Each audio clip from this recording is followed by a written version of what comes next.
windstorm in November of last year that the building is designed to sway 3 feet each direction, and that night we swayed the full 3 feet.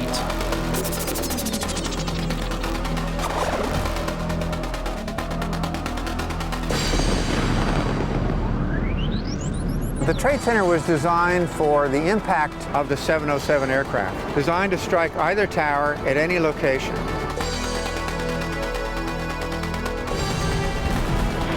Mr. Fountain was running through the office, and he was in flames.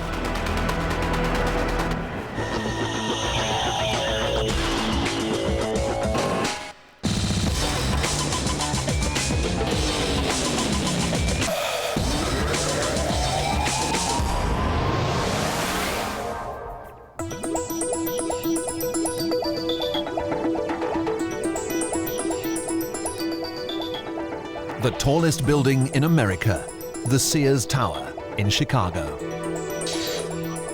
Like all great buildings, it's become a status symbol for the city.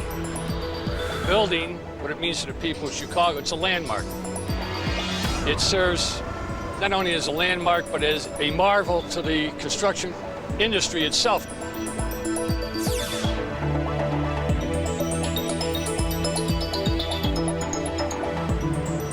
I would say this building is one of the greatest buildings on the planet. It is an icon, no doubt about it.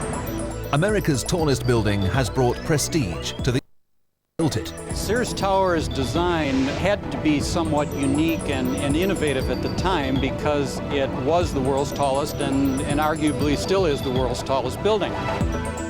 Skyscrapers like the Sears Tower also need special people to work on them. To do a job like this, you can't be afraid of heights.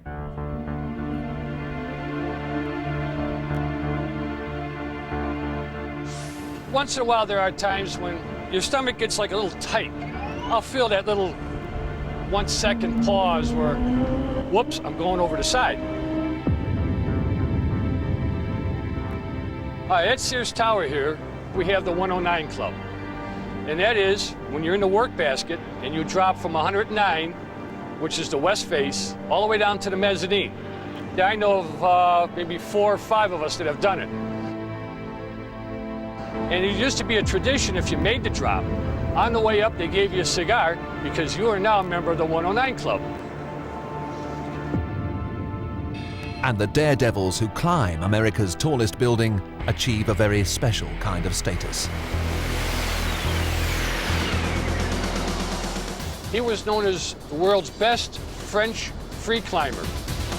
We're born to die one day, so there is no surprise. Just you don't know exactly when. Most of his climbing was done with his hands and his feet. Inside Alain Robert's 500-meter climbing frame lies a miniature city. The 110 stories of the Sears Tower contain 2,400 kilometers of electrical wiring and 40,000 kilometers of plumbing. It's built of 70,000 tons of steel, and there are 6 hectares of black aluminium on the exterior. 16,500 people work inside this tiny city.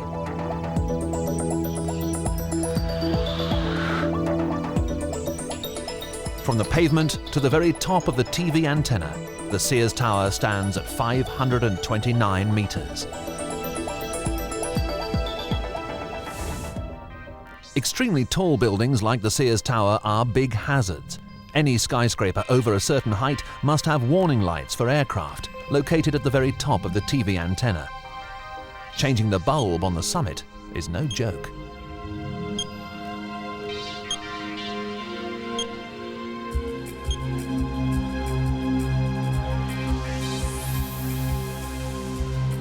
To do this job, you have to have real big pants. You try and work in pairs and tandem. You try not to go up by yourself. Like I remember the first time I went up, it was my first time climbing, and my leg was shaking a little bit. And he hooked his belt into my belt. You fall, I fall. Just gave me that much more confidence.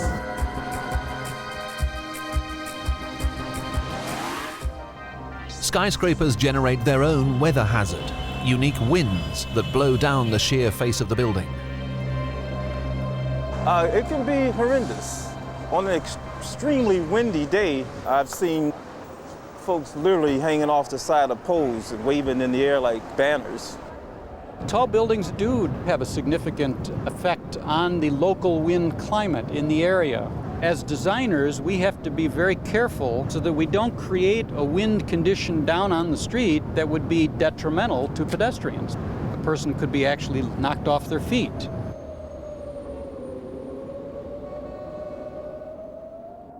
High winds are not the only hazard.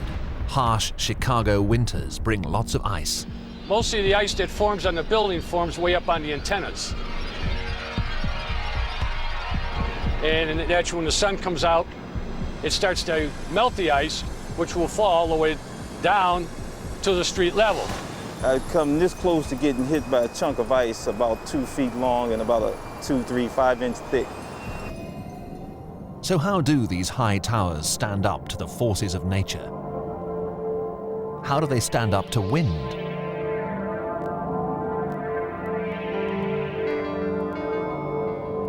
If it's windy, you can be climbing that ladder and you can let go with your hands and it'll push you into the ladder.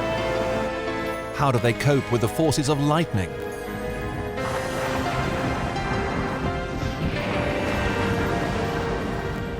Or even tornadoes? Just how strong do the world's tallest buildings have to be?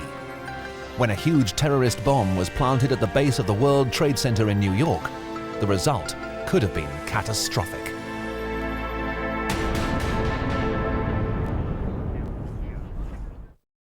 Under New York's tallest building, a bomb explodes. The bomb went off at the World Trade Center shortly after lunchtime. To us, it was clear that whoever did the bombing set out to bring down the North Tower to try to make it fall towards the south, and I suppose, if possible, to try to make it fall into the other building. The actual damage to the tower was almost trivial. The Trade Center was designed for the impact of the largest aircraft of its time. That was the intercontinental version of the 707 aircraft, designed to strike either tower at any location, but the building would stand.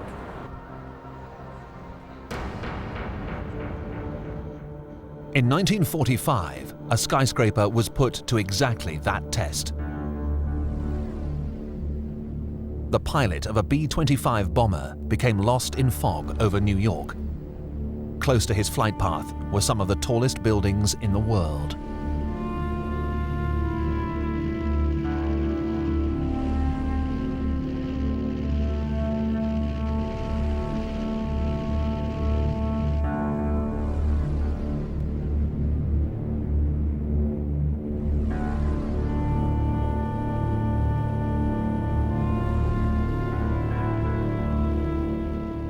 Suddenly, looming out of the fog at 375 meters was the tallest of them all, the Empire State Building.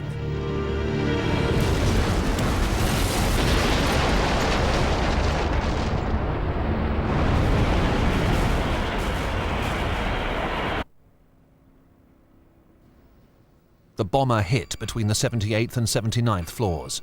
14 people died, but a few miraculously survived. One was Therese Willig. Well, it was a Saturday morning. I was in the offices of the Catholic Relief Services.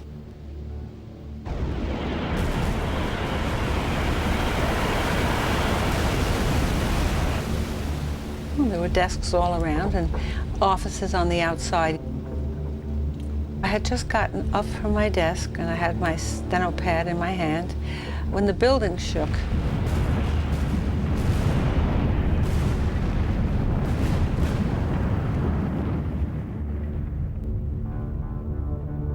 I saw flames on the other side of the service door. And Mr. Fountain was running from the north end through the office, and he was in flames. His clothes were on fire, and his head was on fire. You know, I guess his hair was burning. The building was on fire, and then we learned later on that a motor of the plane had gone through the building.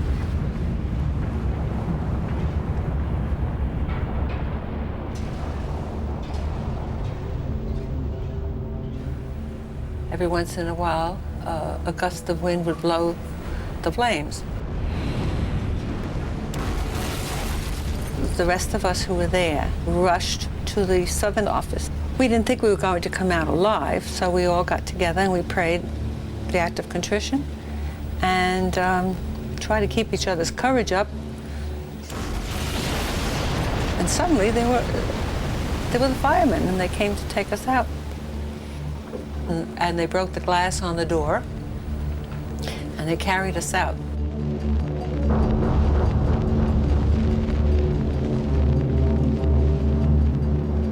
The Empire State Building, the tallest structure in the world. The bomber hit the north side of the building, and the gas threw a sheet of flame which burned workers in this office. Most of them could not be identified for days. Even more extraordinary, one of the engines had cut through the cable of one of the building's lifts.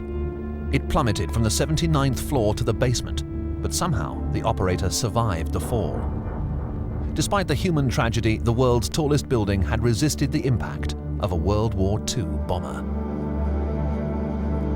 I know that some of the people who died were young married women, and they didn't have a chance, to really live their life, and I'm grateful to God that I did.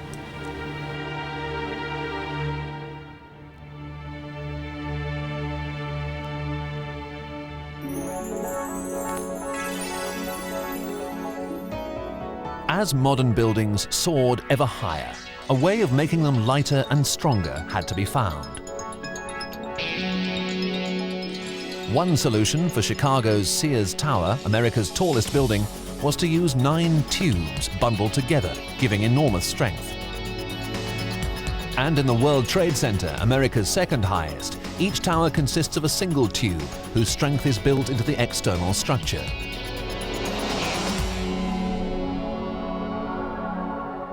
The world's tallest freestanding structure, the CN Tower in Toronto, is also a single tube, this time a cylinder of concrete.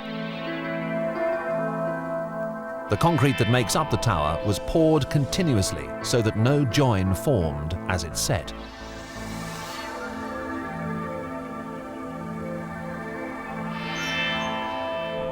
The tower is constructed to resist extreme weather, and every square meter of the tower outside is manually checked for cracks.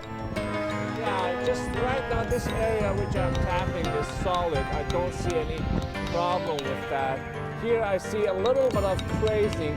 I'm checking the crazing.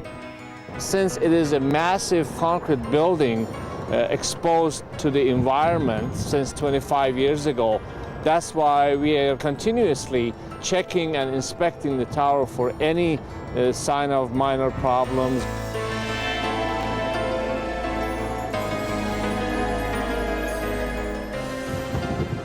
The wind effect is very important in here, and this building sways, and when the buildings are tall and narrow, the sway is more, which is natural.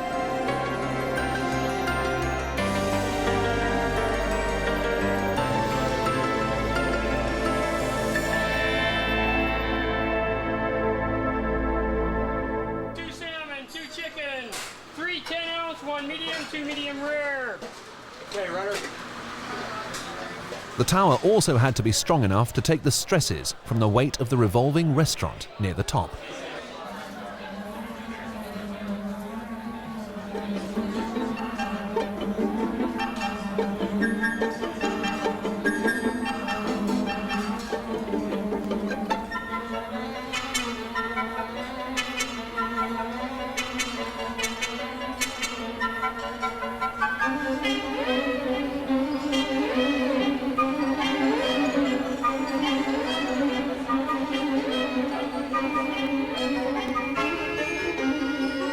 The height of any skyscraper is limited by the number of lifts. The CN Tower, with only 2 levels for tourists to visit, requires very few lifts. So to keep the design simple, they're hung on the outside of the structure. But in a building like the Sears Tower in Chicago, with people working on 109 floors, the engineer is forced to use up valuable floor space to make room for scores of lifts. The elevatoring system is very crucial and very important in the design of ultra-tall buildings. If all of the elevators in Sears Tower came down to the base directly, literally the entire ground floor would be full of elevators. A building like Sears Tower uses what we call a sky lobby system, and what's done is the building is divided into thirds. The first zone goes up to about the 33rd floor, the second zone goes up to the 66th floor, and then the third zone is the rest of the topmost part of the building.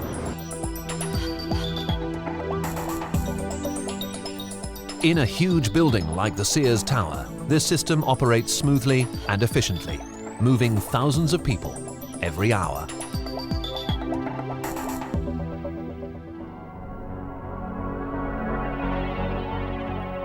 As buildings reach ever higher, by far the most important hazard engineers must worry about is wind. In a very tall building, the wind forces are everything. They drive the structural system, they drive the form of the building, the shape of the building. Once the building gets to be 60, 70, 80 floors high, wind forces are the driving force for the design. We can't design a tall building like this to be absolutely rigid. If you think of it, if you've seen a prairie with tall grass and when the wind blows, they simply bend in the wind and then recover and come back.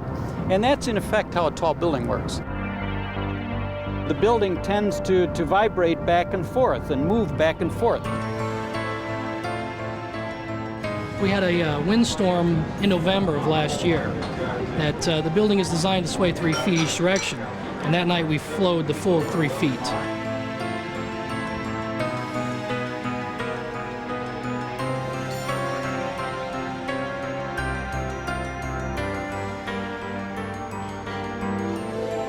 Windy days in the Hancock can be quite interesting. Of course, any high-rise building sways. It has to sway so that it can maintain its structural integrity.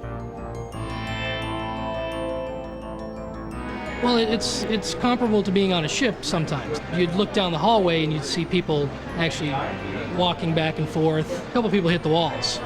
And then you'd also see the glassware swaying back and forth. And of course, a lot of people were a little bit sick that night. We had a lot of people leave due to the sickness. On windy days, you will notice items moving, such as chandeliers or hanging plants. They will sway. And in particular, this apartment does have a grandfather clock. And on very windy days, the grandfather clock will not operate. The pendulum will become off balance and it will stop or even hit against the sides of the cabinet.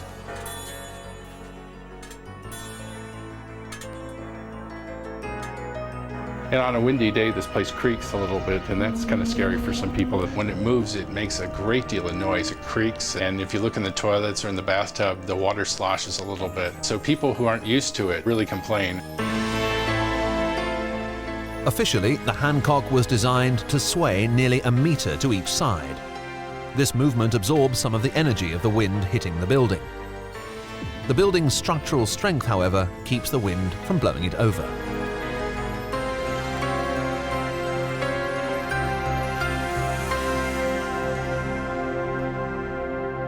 If a structural fault hadn't been discovered in New York's distinctive Citicorp building after it was completed in 1977, it might by now have blown over in a high wind. It would have brought down other Manhattan skyscrapers as it toppled into them. Citicorp's problems began as soon as it acquired the land for building from St. Peter's Church, who wished to remain on the site. The church presented Citicorp's engineer, Bill LeMessurier, with a very peculiar problem. He said, you can't build in the corner of Lexington and 54th Street. We want to have a church there. You have to move your structure back. The support columns for Citicorp had to be moved so that the 300-meter tower didn't overhang St. Peter's Church. This forced engineer Bill LeMessurier to adopt a very radical solution. He moved the support legs from each corner into the center of each side. Then in 1978, A year after the building was complete, Bill LeMessurier got a phone call.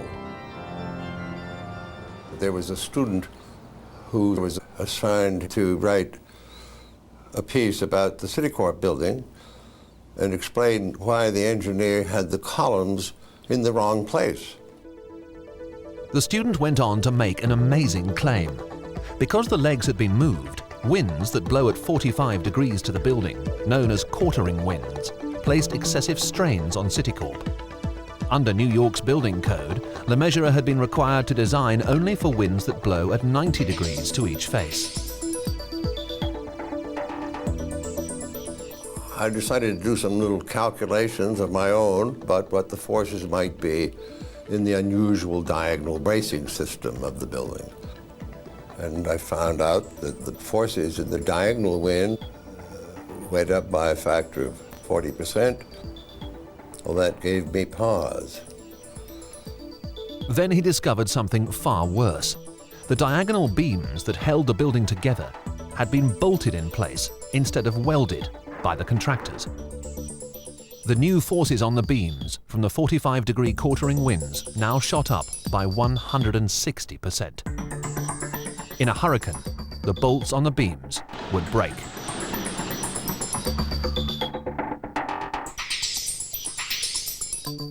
Alarmed, Bill LeMessurier went back to the original wind tunnel tests that had been carried out on the building at the University of Western Ontario in Canada. A scale model of Citicorp, along with its surrounding buildings in New York, had been constructed. Crucially, LeMessurier wanted to know how his building would behave in a hurricane.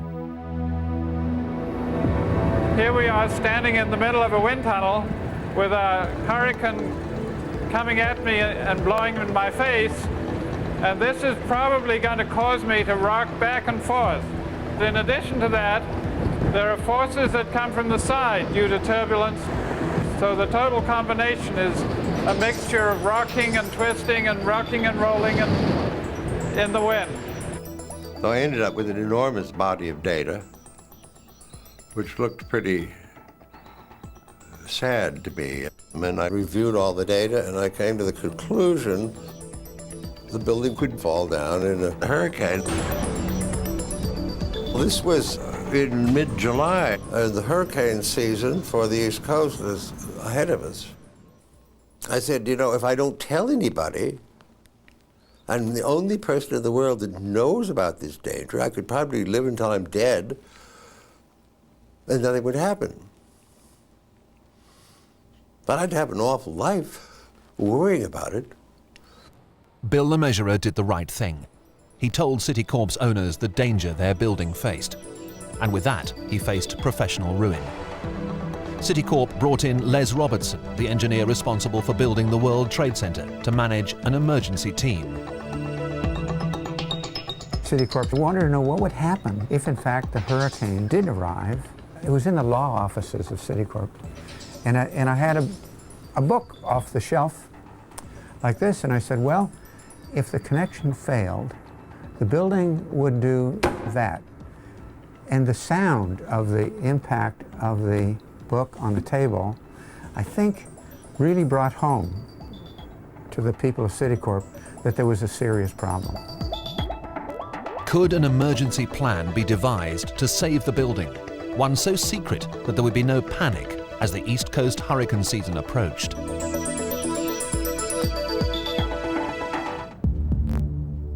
In the summer of 1978, a secret emergency plan known only to a handful of New York officials was taking shape to save the Citicorp building.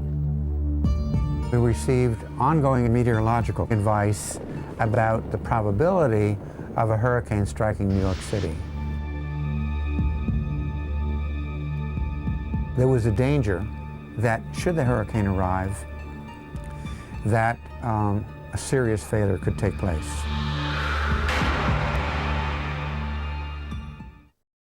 If the Citicorp building was in danger of collapse, an evacuation plan would be needed. The idea of being able to evacuate people, you need to communicate with them, you need to have systems in place. They have to get out of an area that's 150-some block fronts of Midtown Manhattan. It's a very large chunk of Manhattan real estate. it was easy to calculate where it would break first.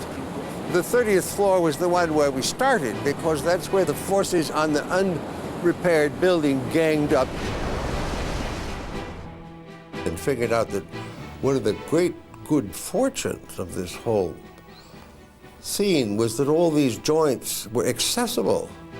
They weren't built into the skin of the buildings, and I said we can make a connection by welding Band-Aids, in effect, of heavy steel across the joint, and that could all be done. Le Mesurier could also take some comfort from one of his own design innovations. This was a new machine called a tuned mass damper that he'd installed at the top of the building. In common use today, it reduces a building's sway in a fierce storm. This enormous yellow block here, which is nothing but a big weight made of concrete that weighs 400 tons. It's free to move back and forth, opposite direction of what the building is doing, and canceling some of the effect of the wind. A storm that has a probability of occurring every 17 years would cause a failure of the building. But if this machine were operating in a reliable way, that was stretched out to, something like 67 years. The catastrophe, if it happened, would occur in the very heart of Manhattan. Maximum security was maintained, even for most of the project staff, who were told they were conducting a simple marketing survey, counting the people in the blocks surrounding the Citicorp building. What we ended up doing was recruiting people out of a community church to do what was called a marketing survey. And they literally did go door to door to every structure in this 152 block area and determine the type of occupancy of the building, the number of apartments. Here's a marketing survey right here from 209 East 48th Street. It was secret from the people of the city of New York. But all an observant New Yorker needed to do in the summer of 1978 was look up and see the strange red glow inside the Citicorp building as night fell. We came in a friend's private plane. We actually flew close to Citicorp. It was all lit up like a Christmas tree. Sparkling lights. All these welders with sparks working up and down the building. And it was one of the glorious sights I could see of my life. It was quite obvious to the public, if they thought about it, something was going on there. But before the emergency welding was completed, disaster was looming. In the last week of August 1978, the Weather Bureau reported that a hurricane was approaching New York City. We were watching it 24 hours a day. We had multiple independent weather services keeping track, and so we had all the information on that storm. That storm finally did come up the coast on the last week of August. But we did have a crisis meeting scheduled for 9 o'clock in the morning to make a decision to blow the whistle. And the telephone was ringing, people in the press wanting to know why all those people were in our offices. There were scripts prepared that a police officer would deliver for a public address system. Due to conditions beyond our control, an immediate evacuation of all building occupants is being implemented. And they found a big wind of 110 knots. But at the very last moment, the hurricane's direction changed and it blew out to sea, away from New York and the Citicorp building. Once a storm goes out to sea, the weather becomes so beautiful that the skies are blue and clear. And it was one of the happiest events of my life. And this building is my baby. I wanted to survive forever. The welding was completed. Because of his honesty, Bill Le Mesurier's career as an engineer was saved, and Citicorp is now strong enough to resist any storm that might ever hit New York. Perhaps the greatest test of the design and the strength of a skyscraper is fire. As the sun set on the city of Philadelphia on February the 23rd, 1991, a fire was reported in number 1 Meridian Plaza, a 38-story building. Fire crews throughout the city raced to the scene.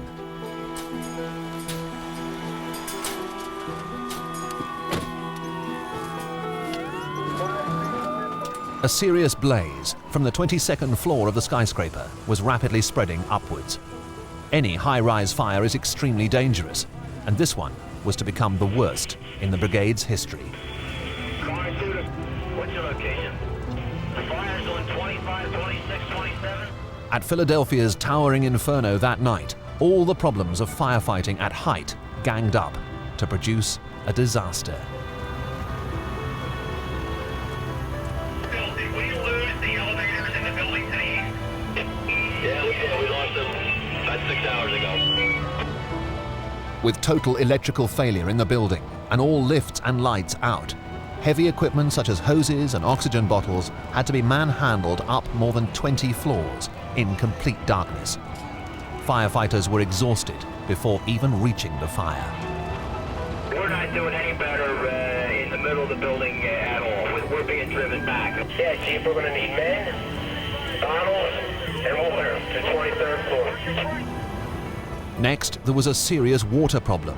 Huge hoses had to be dragged from the street up 20 floors because water pressure within the building was too low to fight such a large fire. Whatever hose line you can get up here, we can use, whether it be 3 or 1 3/4. We won't be fussy. If you can just get it, we'll use it. 7 3 raise their pressure on the blender stairwell, 5-inch hose line, by 30 pounds.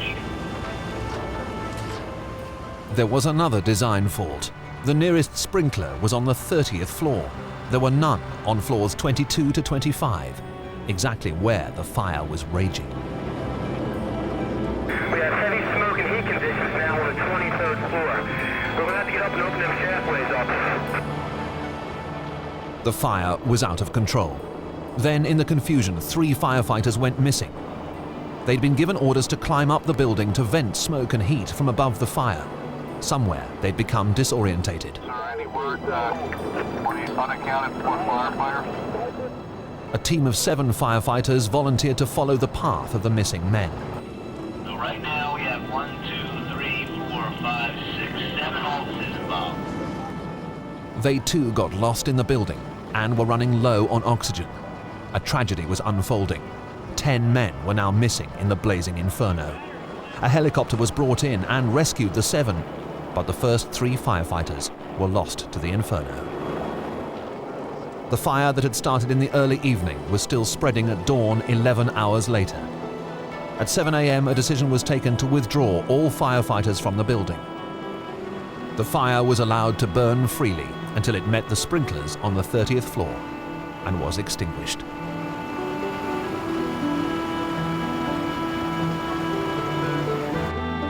A skyscraper had caused the Philadelphia Fire Department its worst night ever.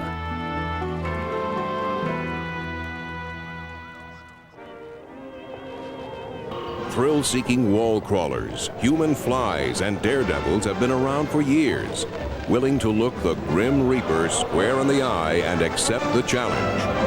Not only to survive, but to triumph. Every time an architect dreams up a taller building, there will always be a line of climbers waiting to conquer it. I was showing some climbing friends around New York City. I pointed out the World Trade Center, and I told them about a French high wire artist who stretched a wire between the 2 buildings. Someone else parachuted off the top. And I said, one of these days, somebody's going to climb one of those buildings. Maybe 2 weeks later, I was driving toward Manhattan, and the sun was in such a position that it was actually reflecting off buildings, and I got this rush of adrenaline through my body. It was almost like falling in love, actually. I came down one night, and I walked around the building, and I noticed that the steel tracks actually go down to the very bottom. And I took my little 6-inch ruler and I took some measurements of the steel tracks. Amazingly, George is the son of Therese Willig, survivor of the Empire State Building bomber crash of 1945. We knew when he made up his mind to do something, he was going to do it. The building fascinated him. George called it a monolithic structure because it was just one long building. And this one had a certain attraction for him. And he went ahead and did it. And I was just getting ready to start climbing when a security worker walked by and saw me. I just got started climbing right away because I was quite frightened that somebody else would see me and I better get off the ground. When I got up to about 40 feet, a security guard saw me and he started yelling at me. I told him this equipment is designed to only go one way, and that's up. I designed and built a device made out of aircraft aluminum and tool steel. It slides right in this slot. The one cam would just squeeze, and so I could have my weight. I had two of these actually. I had one here and say one below, and I'd slide the top one up, and then I'd transfer my weight to the top one, and then I could move the one below it up.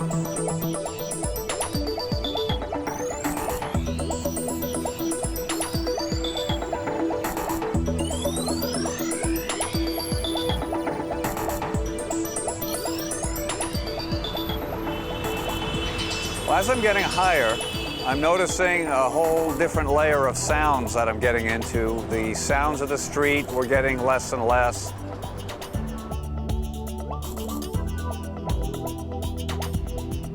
You could see the top of just the smaller buildings surrounding the World Trade Center. I was gauging my progress by how high I was compared to those other buildings. Of course, eventually got to the point where I was above all the other buildings in New York City.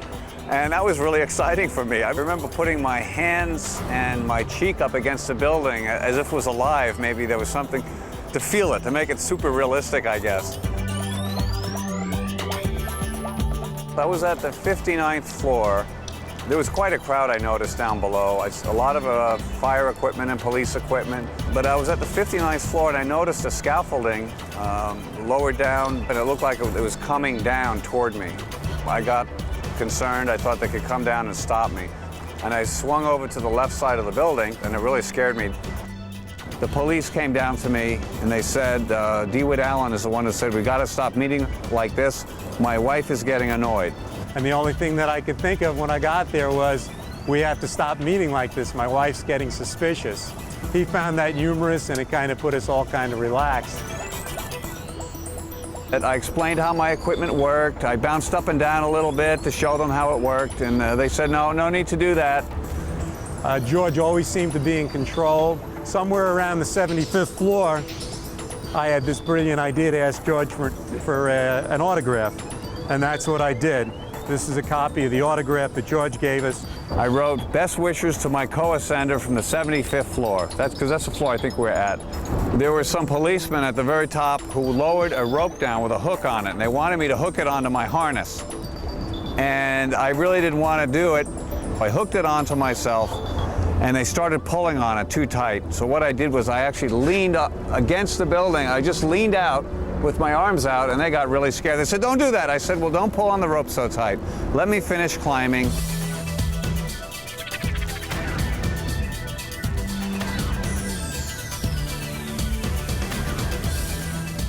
On the very top of the building, there's a little hatchway at the very top. And I slid my feet in there, and I think I spent maybe 20 minutes signing autographs and shaking hands, only to the police. He was arrested. He was fined $1.10, 1 cent for each floor that he climbed. I was charged with reckless endangerment, criminal trespass, disorderly conduct, and unauthorized climbing of a building. That was changed to conducting a street show without a license, because there's no specific law that said you couldn't climb a building at the time.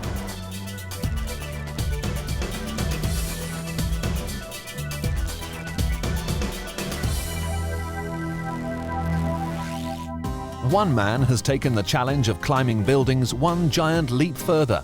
Frenchman Alain Robert.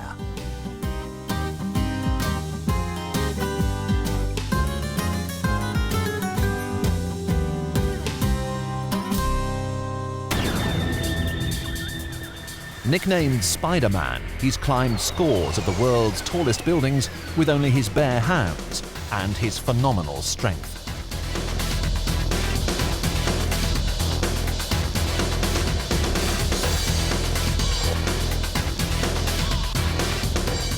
The most incredible thing has happened here this morning.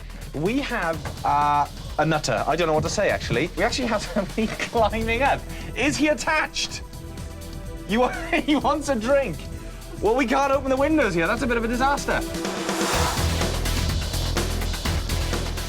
I prefer to climb buildings because it's completely crazy. It's fantastic. You know, the lines are very pure. To climb skyscraper only with your bare hand look like completely unbelievable, and in fact, it's possible.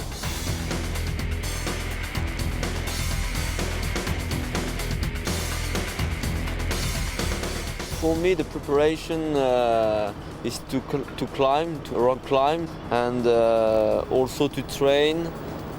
You have to practice some exercise, and you know, it develops your muscle.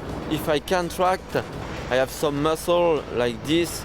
It looks like a cable, so it's very strong. And with that cable, you can make, for example, a pull-up with only one arm and one finger.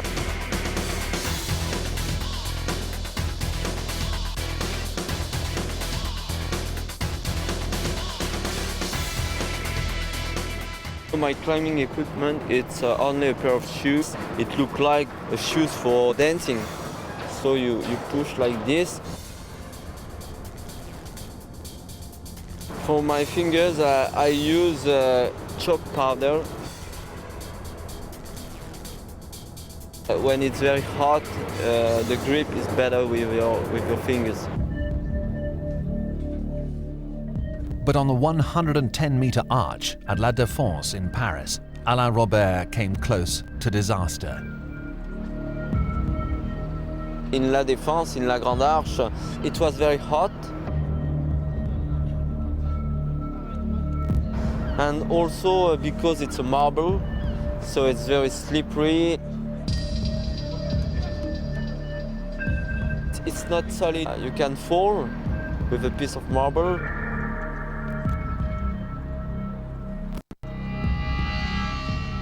And for that kind of reason, I've decided to stop in the middle.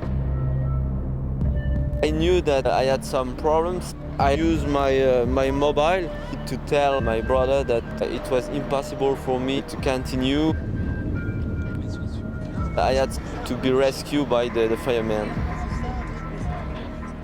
For Robert, a rare defeat on a relatively low-rise building. But how would he face up to his greatest challenge? Climbing arguably the world's tallest building. The Sears Tower in Chicago was Alain Robert's greatest test. It's 1,700 feet, 110 story. The first time I've seen the Sears, I thought it was completely inclimbable. It looked like so amazing, so high. For a detailed study of the walls of the Sears Tower, Alain Robert found the perfect location, the bar at the top of the John Hancock Center across the city. The French guy that climbed the Sears Tower, he was actually up here a week or two before, sitting right here in this corner. So he's probably taking a look at seeing what he was going to take on the next week. I use binocular to check the details about the security, about the camera, about the policemen. Evidently, he had already cased the place and realized what he needed to get past security. I noticed there's a crowd building here on the corner.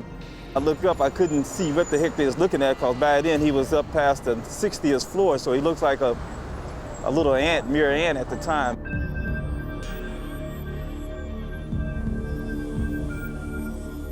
I hang on the rail. I can rake my fingers like this, and also I do the same with my feet. He was so relaxed that when he hooked his hands and his feet into the track, he leaned back, took a drink of water out of a bottle, and lit up a cigarette. That's how relaxed this free climber was. And then he continued on.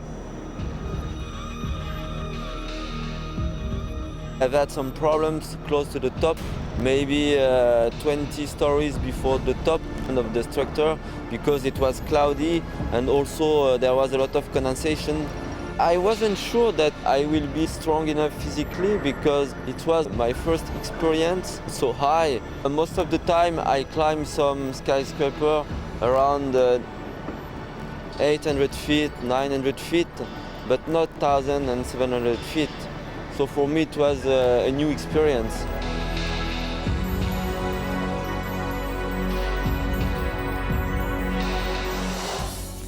Climbers, architects and engineers will always compete to reach for the sky.